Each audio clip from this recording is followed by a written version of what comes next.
Hello everybody, it's Matt, and once again, thank you for joining me here on my YouTube channel. Today we're going to make snickerdoodles because we had a request for that type of cookie.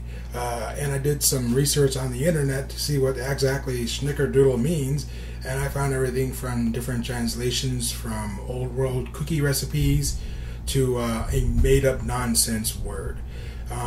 But anyways, we're just going to go ahead and make them because they're pretty cool. And in the same process, I'm going to show you how a snickerdoodle, which is coated in cinnamon and sugar, is a lot like a sugar cookie that just has sugar on it. But anyways, we'll see that in a little bit. The snickerdoodle recipe I'm using came from the Betty Crocker cookie cookbook, which this is a good book, so go buy it. It's good.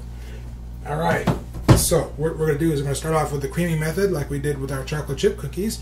We're going to have 1 cup of butter, and thank you to Paula. I'm going to go ahead and use regular butter because she said using Crisco or margarine or shortening made them taste pooey. So here we go. We have 1 cup of unsalted butter cut into cubes into the mixer. We have 1.5 cups of granulated sugar. There we go. And we're going to go ahead and cream that until it's light and fluffy. Alright. So go ahead and get our mix ready. And there you go. Alright. And I'm going to let this cream and I'll be back. Alrighty, we've gone ahead and creamed our butter and sugar.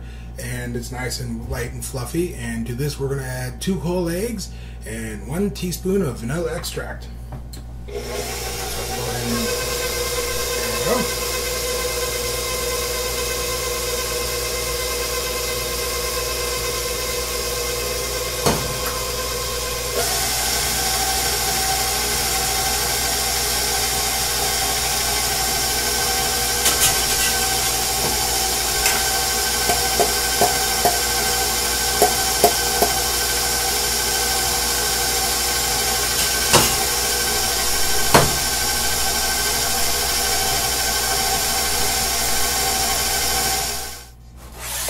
Alright, now we're ready to do our dry ingredients, and today we are going to be using 2 3/4 cups of all-purpose flour, and I've gone back to all-purpose flour because I've learned my lesson about making cookies with pastry flour.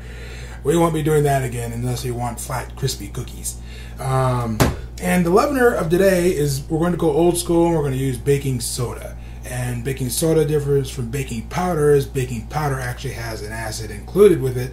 So to cause the leavening during the baking process, it's a complete leavener, as opposed to baking soda that requires an acid to go along with it.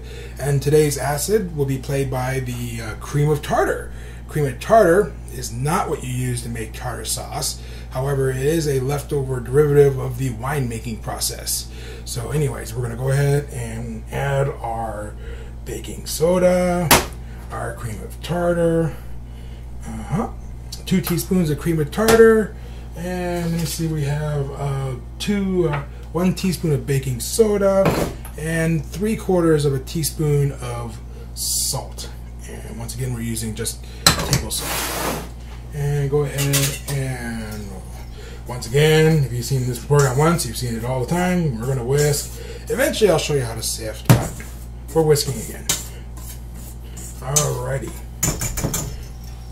And we're going to go ahead and incorporate this in installments into our batter with the mixer running on slow. Alright, so here we go. I should have some funny flour incorporating music, but I don't. Alrighty, we got ahead and got that all mixed in. So let me show you what we have. This is our finished dough right here. And I'm going to go ahead and show you how you pan this up and get it on the cookie sheet. Alright, we're going to go ahead and pan out these cookies, and I'm going to show you how I do this. I just take a blob of dough, roll it in my hands. I've washed my hands, and take about this off. So you have something that looks like about that. And then I just go ahead and toss it into a mixture of, let me see, well, about 1/4 cup of sugar and 2 tablespoons of cinnamon. So you just want a lightly coating, and you swirl it around the bowl, and you get something that looks like this. All right, and you just go ahead and stick that on the sheet tray. And to show you that the difference between a snickerdoodle and a sugar cookie is massively different, they aren't. I'm going to go ahead and roll my little ball and toss it into this bowl of regular sugar and roll it around so it looks like that. There you go. And right there on the tray. Alright, I'm going to go ahead and alternate these and it'll be neat. We'll have a nice little pattern. So I'll be back. Alrighty, well, I'm finishing up my cookies right here. And I do, like, as always, about 12 per sheet. And there we go. I'm going to go ahead and bake these in a 400-degree oven for about, 10 minutes. Whoop, there you go. Stay where you are. It's trying to run away. Bake them for about 10 minutes and check to see how they're doing. You want them a little doughy on the center, so when you take them out of the oven, they continue cooking until they're just perfect. Alrighty?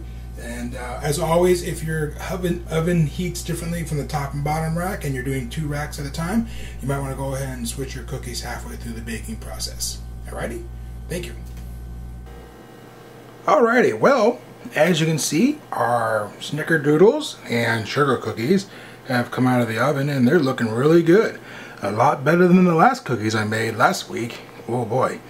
Yep, anyways, so to recap the recipe today for our snickerdoodles, I started off by creaming 1 cup of butter with 1.5 cups of granulated sugar. Once I did that, I added 2 eggs and 1 teaspoon of vanilla. For the dry ingredients, I had 2 3/4 cup of all-purpose flour, 2 teaspoons of cream of tartar, 1 teaspoon of baking soda, and 1/4 teaspoon of salt. For the coating, I used 1/4 cup of sugar and 1 tablespoon, actually 2 tablespoons of cinnamon. Well, I hope you've enjoyed the video today, and please join me next time. Thank you.